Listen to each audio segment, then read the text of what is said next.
काय करता माय मंगळसूत्र चाललं गेलं. कसं काय चाललं गेलं म्हणता. अरे बाप्पा काय करू आता. तर काही माणूस की भेटायच्या लायकीचे नाही. हे पा 2-4 जण आले. त्याच्या बरोबर एक बाई बी होती. म्हणे आम्ही ना सगळ्या गलीतल्या लोकांचे भांडे उजळी दिले, चांदीचे बी उजळी दिले, आणि तुमच्याकडे काही सोन्याचं बासन असेल तर ते बी आम्ही उजळी देतो.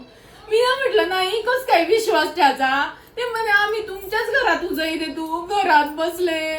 मी ना त्याला चांदीचं बी दिलं आणि म्हटलं आता हे माया मंगळसूत्र बी गहिरं काय होई गेलाय ते बी उजळी द्या. त्या लोकांचं दिलं.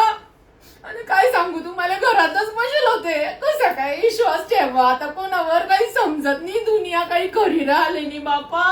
अन का त्यानं मला पाणी मागवा. मी न म्हटलं बापा असं ताणलेले लोक असतात कुठून कुठून फिरीजून आले असतील. एक तर तुम्हाला मालूम आहे आपल्या आडी ऊन कितलं असतं.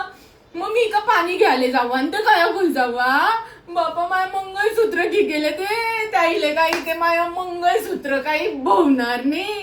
मी तुम्हाला सांगते त्याईले ना 2 टाइमचं जे आले मी भेटणार नाही. माझ्या मंगळसूत्र लग्नातलं मंगळसूत्र होतं माझ्या सोन्याचं. चांगलं 5-1 तोळ्याचं असेल.